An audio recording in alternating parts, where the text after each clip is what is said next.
For as long as I can remember, I get comments from all of you guys in the beginning to mid game telling me, Cubs fan, all of your videos are end game content. I'm not to the end game yet. What do you have to offer to me? And in this video, I want to spearhead that. I want to offer the top 5 beginning to mid game squad arena teams that you guys should be farming who have been playing this game for about less than a year. Let's go.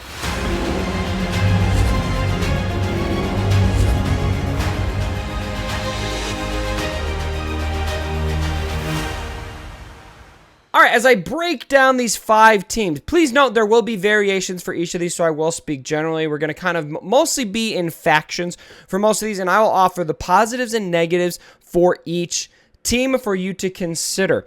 I am going to be primarily considering this from a free-to-play standpoint, but whaling, of course, will always help you out on your farm. Starting with team number 5, and this will be a ranked list. All right, starting with team number 5, the Nightsisters. Now, generally what this is going to look like is Talzin, Asajj, Daka, Talia, and Nightsister zombies. So, some of the positives of this team. First of all, this team will probably frustrate a lot of Jedi users in your shard.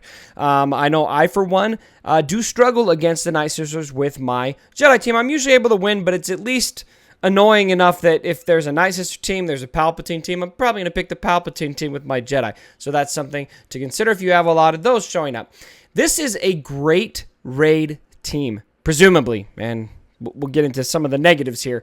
But for now, the Nightsisters are very, very solid in the raid. So if you have a solid Nightsister team, especially if you take the time to star your Talzin and your zombie up, then that can make you very appealing later to those heroic Sith guilds that are looking to recruit members who are ready to contribute to that raid. And it will work against nearly all meta teams. Nightsisters are able to beat Palpatine. They're able to beat Jedi teams. They should be able to beat pretty much anyone in your shard so long as you are farming the mods adequate enough to make them hum.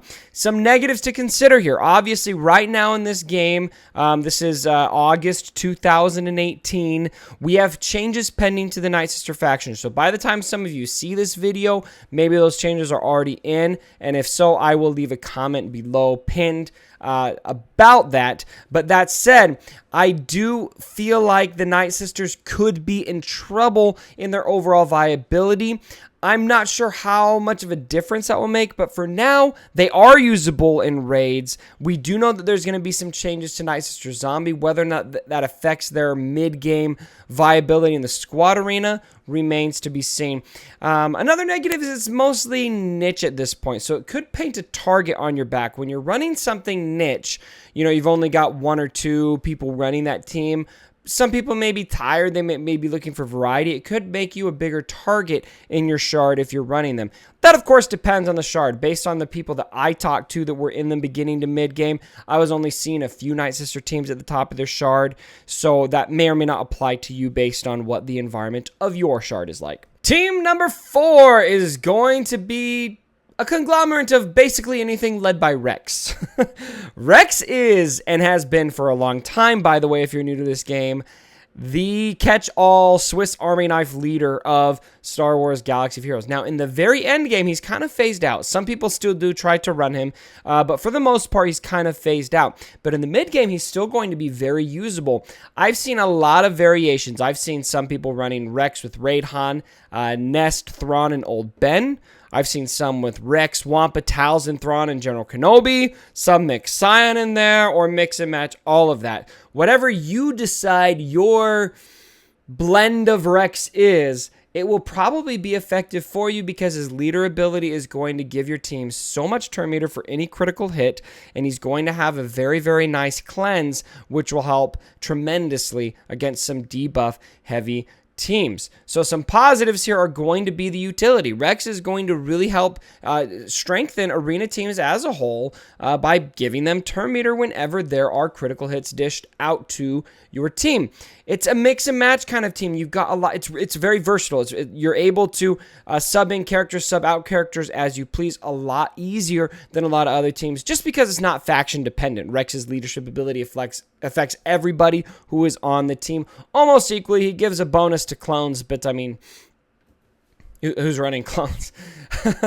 So it's going to be very, very effective in that sense. Negatives are going to be, this team is probably pretty easy to beat on defense for most people. When people are facing you, they probably won't have a hard time burning through your team for the most part. It doesn't take a whole lot to beat Rex in most cases. Now, in the beginning to mid game, I may be a bit out of touch. Maybe there are some Rex teams that are pretty hard to beat. Because I'm not personally there, I'm leaning on the advice of a bunch of people I spoke with who are in that area, and that's kind of the reports that I'm receiving. Team number 3 is going to be Resistance, or Rebels. What are we calling these guys nowadays after The Last Jedi? I don't know. But the new school Resistance, Rebels, whatever we want to call them. This is going to be Rey Jedi training as the leader.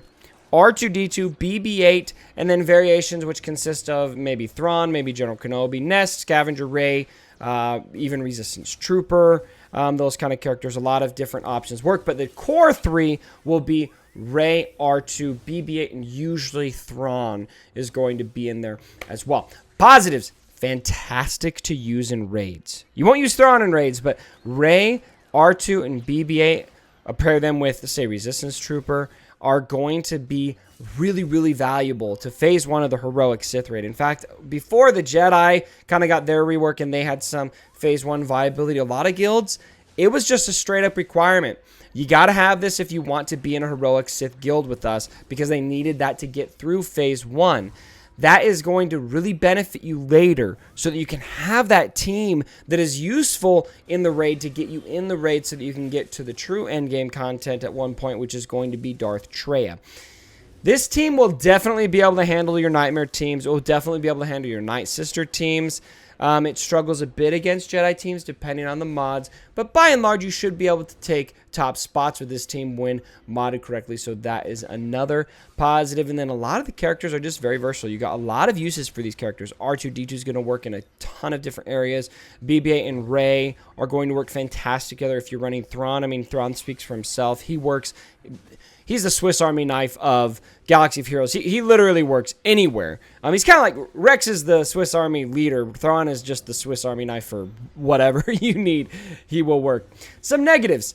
This team is probably the hardest team to farm on this list. You got lots and lots of legendary on this list. You need to farm everything for Rey's Hero's Journey, which is going to include some very hard Cantina nodes at the very end for the veterans. You're going to need to farm R2, which requires the Empire faction, BB-8, which requires the First Order faction, and then Thrawn, which requires the Phoenix faction to unlock. So that is like over 20 characters that you are going to need to farm so that you can unlock these characters.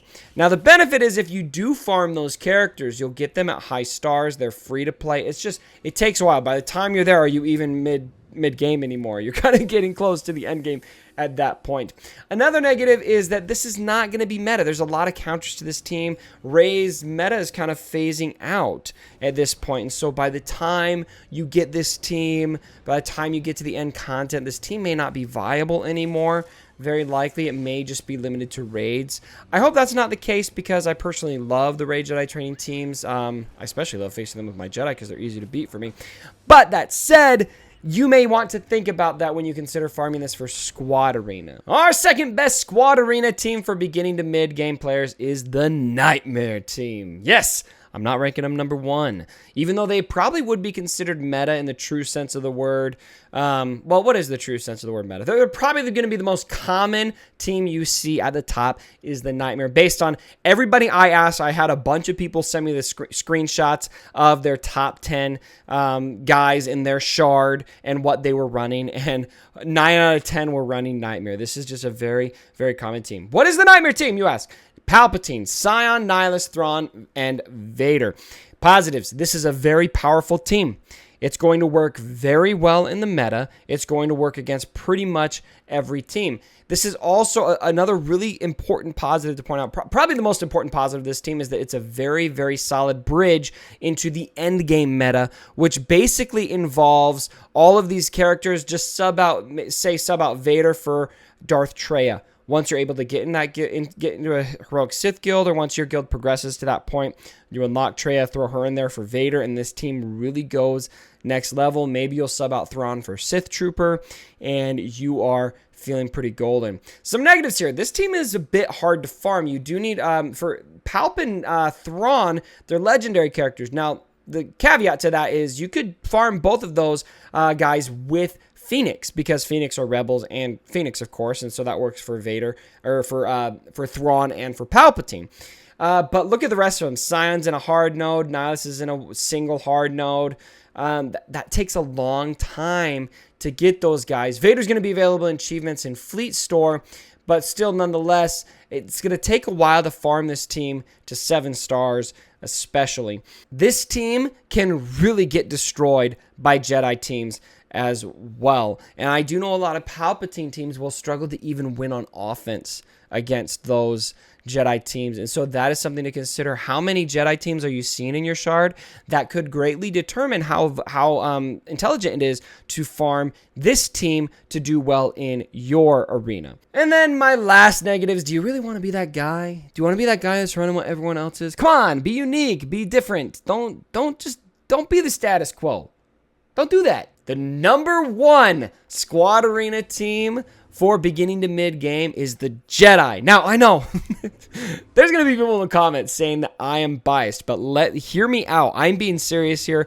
I don't think I'm being biased by ranking them number 1. Here is why. Number 1, very easy to farm. And the Jedi team that I am referring to for beginning to mid game is going to be Bastila, Yoda, Ezra, Old Ben with a 5th. And so that 5th is going to be maybe Fulcrum. I'm showing footage of Fulcrum. She works great. Commander Luke Skywalker, if you've unlocked him, will work very well. Thrawn you could throw in there. Some people even put Talzin in there. So depending on what you've got, that 5th spot could be pretty flexible. This is an easy to farm team. You'll have Bastila at 3 to 4 stars, assuming you're around for the marquee event. Ezra is in Cantina and Fleet Store. Old Ben's in Cantina. So all of these characters are very accessible to you. This beats pretty much every meta team easily, especially the Nightmare team. Holy crap, you can probably, if you've got the mods, you can probably auto Nightmare teams. I know anytime I have to, this is the team I'm running, only I've got Hermit Yoda. I'm leaving Hermit Yoda out of this on purpose because a lot of people see Hermit Yoda as an endgame player. If you're able to get Hermit Yoda, definitely do it because he will make this team better. But that said, with my team, any Nightmare team, I don't need to do anything. I just hit auto. I go walk away from my phone. It's over. It doesn't matter what their mods are. It is a very, very easy win. Jedi are also a fantastic raid team, especially if you're able to, once Bastila becomes farmable, or if you're whaling, if you're able to get Bastila to 7 stars, she just does work. In Phase 2 of the Heroic Sith Raid, we've seen some really awesome videos of teams doing that. They're going to work great in Phase 1 as well. And even if you don't have Bastila, Grandmaster Yoda, if you've got the Zeta on him, will also work as a leader in Phase 1 quite effectively as well. There are some negatives to running Jedi. I'm not going to pretend it's perfect. But number 1 is going to be that they do struggle against the Nightsisters, as aforementioned. And so if there's a lot of Nightsisters in your shard, it may not be the smartest thing for you to go for Jedi. That said, again, most Nightsister teams are going to be niche. Most shards won't have a ton of them. So you should be fine. I, for one, don't see very many at all in my shard, if ever. They will struggle against Traya lead once you start seeing her. Now, most beginning to mid-game players aren't going to see Traya for a while, but once you do start seeing them, she can be tough. I, for one, am running the Jedi team with Hermit Yoda, and Traya leads can definitely give me an issue. Now, I'm able to win against them, but sometimes it does take me 2 to 3 tries before I'm able to get the RNG right to do so. I don't like having RNG decide the battles. I'd really like to just win every time automatically. So that is something to keep in mind. And then also, again, coming to Hermit Yoda, the endgame team definitely needs to have Hermit Yoda in it to be really competitive. And so you'll probably reach your point where you start lacking without Hermit Yoda. I think you will be fine without Hermit Yoda in beginning to mid game, so up until about a year, maybe a little bit past that. But once you start getting more end game, there's a lot of Traya showing up. You got to have Hermit Yoda. You're going to need to have that additional survivability and all of the assists and everything Hermit Yoda brings to the table to make your Jedi team really fuse together will be important. But up until that point, I think you should be fine. And of course, note that I've got Old Ben in here. You could also sub General Kenobi in there. Old Ben is probably going to be the easier to access for most of you, but if your guild is doing heroic tank, then you should be able to get General Kenobi in there. It'll kind of just be a matter of preference. I did a video on it. Basically, my conclusion is it's a toss-up between the two, so I really don't think you're jipping yourself if you're running Old Ben over General Kenobi. All right, so what did you guys think about my list? What are you running? All you beginning to mid-game players, what have you been running? What have you been working with? And what are some of your tips to other players who are in that phase of the game? Let me know down in the comments below. And if you guys like the video, go ahead, give it a thumbs up. If you haven't subscribed to my channel already, please go ahead and do so. And as always, my brothers, don't forget my dead body. Sorry about the mess.